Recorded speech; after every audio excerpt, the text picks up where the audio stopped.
We're back again for another edition of the show. It's Friday, and we're here again taking on a trip across the money spinning world of sport. I'm Yemi Adeba. It's a packed house tonight. We're going to be having Austin Okonakwan join us. Alfred Okoligbe will join us as well. Then, of course, we have someone in the studio you would love to listen to as we approach the start of the Nigerian National League. It was on the show a couple of weeks ago. It talked about his club relocating to Lagos. You're already having clues who I'm referring to. So just sit back and relax as we unveil everything to you. We try to unpack everything as we go on the show. First, I want to let you know that you're an integral part of the show. That is why we always want you to be a part of it. You can always talk to us. Let us know how you feel about all the things happening in your fast-paced and money-spinning world of sports. Just in case you're joining us for the first time, this is how you can be a part of the show today. You can send us a mail if that's your thing. sportstonight@channelstv.com. On Facebook, it is channels-sports, and on Twitter, @channels_sports. That's how you can let us know how you feel about all the things happening in the world of sports. Tonight, we're going to take a look at the Nigerian National League as we begin to count down to the days when it will start. We'll also take a look at the National Sports Festival. We've started a countdown on the show. We continue with that as well. We'll go to England at some point, talk about the FA Cup, talk about the teams, the top teams in the English Premier League, Manchester United, Liverpool, Manchester City. Then, of course, the big one happening later in the year, that's the Olympics. Of course, the experts, they're talking, they're giving us their advice, they're talking about the things that should be done as we prepare for the biggest sporting event on the planet. That's the multi-sport event, which is the Olympics. Then again, if we have time, we'll spare a thought for former world number one, Andy Murray. Of course, he will not be at the Australian Open, and I'm very sure you want to know why. So stick around. We'll tell you why it will not be at the Australian Open. All right, so let me introduce my guest on the show tonight. He's going to be with me for the first half of the show. Some of you already have an idea who he is, but for those who don't, George Essien joins me on the show tonight. George is, of course, communication director of Vandrezzer FC, a team loved by many. Is relocated to Lagos. But George, it's good to have you here with us in the studio. Thank you very much. And it's great to hear that we're loved by many. Yeah. It shows that we're probably doing the right things, right? You know, when the last time we talked, I told you I'm going to be here in the studio. So thank you for making that happen. All right. Promise made, promise kept. All right. Let's also get the thoughts of our guys. Let me start with Austin Okonakwan. Austin, it's good to have you join us on the show tonight. I know there's a lot to talk about, but first, let me welcome you to the show tonight. What a great to hear me. Good to see George in the studio. Also, shout out to all our viewers all over the world. Always a delight to be on this show. All right, let me go to Alfred. Alfred Okoligbe couldn't make it down to the studio, but of course, he joins us tonight on the show. Crossing all the hurdles to be with us on the show. Alfred, it's good to have you join us on the show tonight. Thank you very much, Yemi, and for George. It's been a while. Congratulations for that decision you guys took coming to Lagos. Exciting times ahead, and if you do the right things, I'm sure that somehow Lagos will favor you at the end of the day, because this is where the market really is. Thank you very much. All right. So, all right, guys, stand by. You're going to be part of the discussion. And, of course, George is going to be telling us a lot of things about Vandrezzer. So, George, let's just dive straight into it. Are you guys now in Lagos? Are you fully settled in Lagos? Because the conversation is we're coming to Lagos. Yeah. So now, are you now in Lagos? Yes, we're now in Lagos. Okay. I am in Lagos. Okay. You remember, like I said, I told you that, you know, next week, in a couple of weeks, I'm going to be here. My presence here already spells that Vandrezzer FC is in Lagos. We arrived today at about 11:15 p.m., you know, from Akwa Ibom State. And with all the bags packed? All the bags packed. In fact, bags were already packed. And the players traveled light, you know, very light. via, of course, the Akwa Ibom State Airline. And we're here, settled in to our new home. Remember, it's new home, new year, new home. So that's just it. And the reasons are very clear. We keep saying it. We need to be where about 60% of our fan base is. We need to be near, where the businesses, headquarters are. We spent a year. Unfortunately, we didn't get to play a lot of football. No thanks to COVID? No thanks to COVID, no thanks to even causing reasons, because even the NNL had shut down before COVID came, and, that was quite sad for us. We decided to start this football campaign from the NNL, and, no regrets, actually, because at the end of the day, lots of people didn't get to even play football. And so the NNL season 2019-2020 was declared null and void. So it looks like we never even did anything football on the pitch. But here we are. We retained our coach. He decided to stay on. And obviously he will, because there's a great plan for this club. And we had a lot of players I was going to get to that. Yeah. Talk about stability. You were able, in spite of all of the things, you kept most of your players, kept the coach. And that shows there's a particular desire to have stability with the team, and also not just to participate. Probably you're aiming for big things. I don't know if that's the desire, but that's what a lot of people will read into those crucial decisions. It has to be the desire to aim for big things. Everton was told, the job that you came to do, you haven't even done it, and he knew that already. It's, if I'm correct, his fourth spell in Nigeria. One of those spells was very short-lived, winning the Federations Cup with FC Fayyoba, and then it was with Akwa United, and then a short spell with Abia Warriors. Dropping to the second cadre of Nigerian football was, sometimes maybe it was tough, but it was very easy for him, because the way he even landed the job was quite fun for him.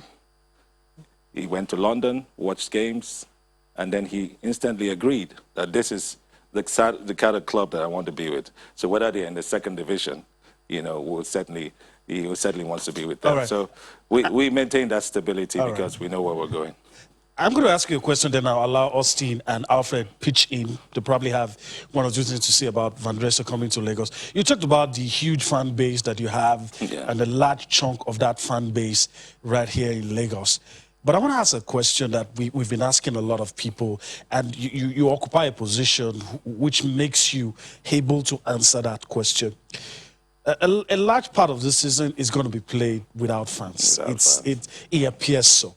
It appears so. So the chants, the singing, the support from the fans, it's going to be non-existent. It's going to be dead drop silence at when the stadium, right? those matches are being played. But how does that make you feel? Does it take anything away from the club, especially knowing that you have a huge fan base in Lagos? It does. I mean, every single club, MPFL, NNL, NWFL, every single club knows that the fact that we don't have fans at the stadiums, it's really a minus. We want to be able to wow the crowd physically. But, it's a digital age right now, and that's what we spent our time doing in this year where there was no football. We launched the VFC TV, which we started even transmitting games before, the MPFL TV came on, which, we're quite excited about. It means that people are catching the buzz about it. We also have launched our mobile app, which people can latch onto, all right, and also follow whatever we're doing. Would have loved to display all this in front of people. We're hoping that COVID will go sooner than later. But, I mean, we are in Lagos where the businesses are. That's even the biggest catch right now. We've spent a lot of money, invested a lot in this club. It's a big project, which we hope that, at the end of the day, it's football we're playing. We hope to inspire other teams to do so, but it's about time, especially as the federal government has now classified sports as business. thanks to, of course, the Honorable Minister of Sports, yeah. who has said sports is now business. So we said, okay, where are the businesses in Lagos? So if we look at our fan base, we're the most followed football club in Nigeria on social media. Well, so AIM and Rangers will have something to say about that, but you can continue. Well, most followed on, I said digitally. Okay. AIMBA does not have 400,000 followers. Okay. Rangers does not have 400,000 followers on social media. And we know how social media drives right now. Of course, conventional media is still the in thing, but social media, you can easily drop something and 400 people. You have the numbers, all right? In conventional media, you can still have the numbers, but you're sure that if you drop something, 400,000 people would see it. So we use that to market, and that's why we're here. We're coming to see the sponsors, we're coming to see the investors, and we're saying, you know what? Football is now business by government, so let's do business. Okay, all right. So it's time to bring the guys into the discussion, make it lively and interesting. Let me allow Austin Okonakwan pitch in, and you've been listening to what George has been saying, the ambitious plan to come to Lagos and all of that. Your take on all that he has said, and maybe there's something you want clarity on with regards to some of the things he said. I think what Vandrezzer is doing is a breath of fresh air to football in Nigeria. They came onto the scene and refreshed the way we've been doing some certain things. These things are not new to Nigerian football, but let's be sincere, at some point we went to sleep with it. Someone would say packaging doesn't play football, but it actually creates that environment that the Ministry of Youth and Sports Development is the NNL for. If we want to make football business, then we must create the environment for it. I told you guys on this show some time ago that in England, most of the matches are not on TV before COVID. That's because they want people to come to the stadium to experience match day, to have a feel of match day experience. And that way, when you come to the stadium, you feel what the club is doing to develop football. You become a part of the family. And so you want to invest. They look at every avenue to make money. I think that's what Vandrezzer is doing. Good move for them to have come to Lagos, and a big loss to Akwa Ibom State, and a big question mark also that what are they doing as regards seeing football as business, because Akwa United and Dakada are still right there in Uyo. So we should start questioning ourselves. That's what I think Vandrezzer. Someone would say, yes, they've not reached where we expect them, but these are good signs. And if they are in the right environment, they will thrive. And does this sort of thing rub off? Yes, it does. Some clubs will look at. So if you look at their group in the NNL, people might go for the likes of 3SC, go for the likes of Go Round, and some of the traditional teams that have been there. But somehow they are talking because they've got presence, because they're doing a lot for branding, because people are beginning to love what they do, it's beginning to tell and rub on their football. So that's development for you. Somehow, some way, you will just see gains. And I think that's what they're doing, and we should encourage Vandrezzer and other clubs in Nigeria to go this way, be responsible with our football, create an environment that will make me, someone from Akwa Ibom State, to go invest in football in Omoku, where there is go round. That's the power of sports. Yeah. And when you start feeling it, it drives you to do more. So kudos to Vandrezzer and, of course, every other club in Nigeria that is doing well to develop football. All right, let me allow Alfred pitch in as well. We're about to go on a break, but notwithstanding, Alfred, I don't know if you agree with all of the things that Austin has said. For those in Lagos, they are happy, the more the merrier. It's good to have more clubs in Lagos. But let's have your take on that ambitious move. I still call it an ambitious move. We'll wait to see the dividends of the move. But your take? For me, I think they have a lot of work to do. Football club is usually, it is something that where a football club is situated has something, you must have affinity with your immediate environment, with your host. If you want to grow organically, not a question of, because whether you like it or not, this is a team that came from outside Lagos. Now that they are in Lagos, they have to start building blocks. Yes, you have the numbers in terms of social media, but you have to have the numbers in terms of those who relate with you at the local level. I don't know where their camp is. I don't know where they intend to set up their base.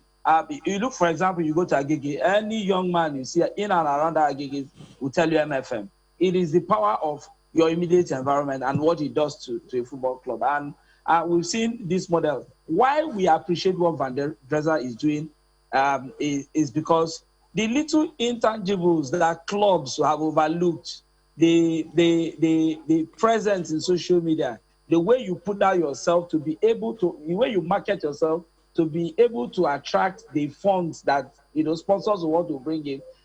A lot of people have overlooked it, but this is what Vandrezzer is, really putting out there. I think they're doing a fantastic job. But you have to realize that when you come to a new environment, you have to really do the work, walk the walk at the local level. We saw Ikorodu United and what they wanted to do 2 seasons ago.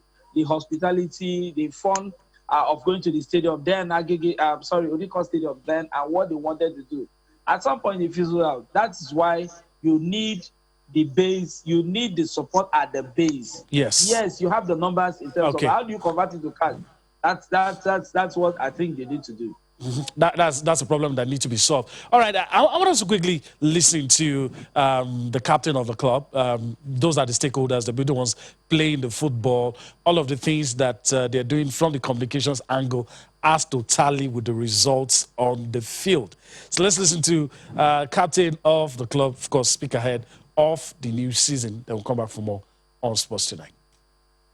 The feeling is great. The boys are ready to roar, and we're set. Lagos is at the commercial hub of the nation.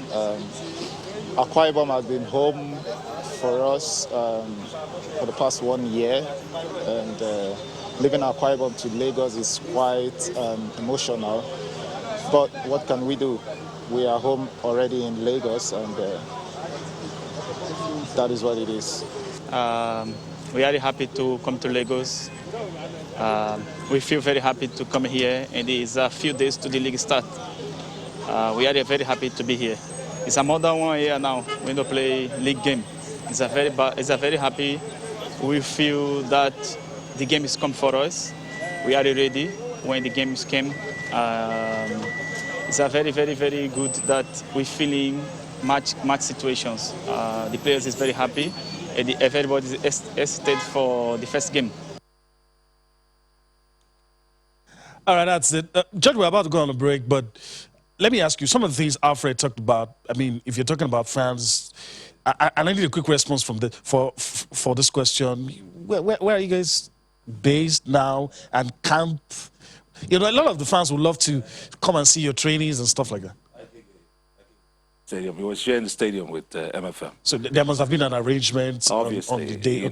We had already announced this move like 2 weeks ago. Okay. The players, after all the arrangement, the players only came in today. Okay. So that's sorted. And thumbs up to what Austin and Alfred have said. Alfred has actually said the truth. Aside from just having a social media presence, in fact, the charge to Everton is that, first of all, you need to be able to play well on the pitch. Vandrezzer FC has established itself as, off the pitch, we probably are the most popular club in Nigeria, of course, as given us by the African Digital Football Benchmark, and the 37th most popular in Africa. But we need to do it on the pitch. And I think that when we start doing it on the pitch, we'll start endearing the fans to us. That's why I said, COVID, go away. Vandrezzer wants to play. All right. Okay, before we let you go, because we're pressed for time, I was hoping to keep you, but we have to let you go. Any targets for the new season? Well, of course. We have been grouped in a very tricky group, and I mean, the target that we set for last season is what we want to do right now. All right, qualify for the next season. But the ultimate target is to withstand the Nigerian League, qualify for the MPFL, be, a role model to lots of clubs, see more clubs like Vandrezzer FC, private sector investments come into this. Right. And then at the end of the day, people will start reckoning with Nigerian club football and say, you know what, these guys are doing the right thing. If they did it, we can also do it. Okay. Yes. All right. That's it. All right. Thank you Georges, very I want to much. thank you for your time on the show today. Thank Hopefully you. we get to do this some other time. We're in Lagos now, so we'll get to do it anytime. All right. All right. All So right, thanks a lot, Yemi. that's our friend Georges said, Communication Director of Vandrezzer Football Club. We've just relocated to Lagos.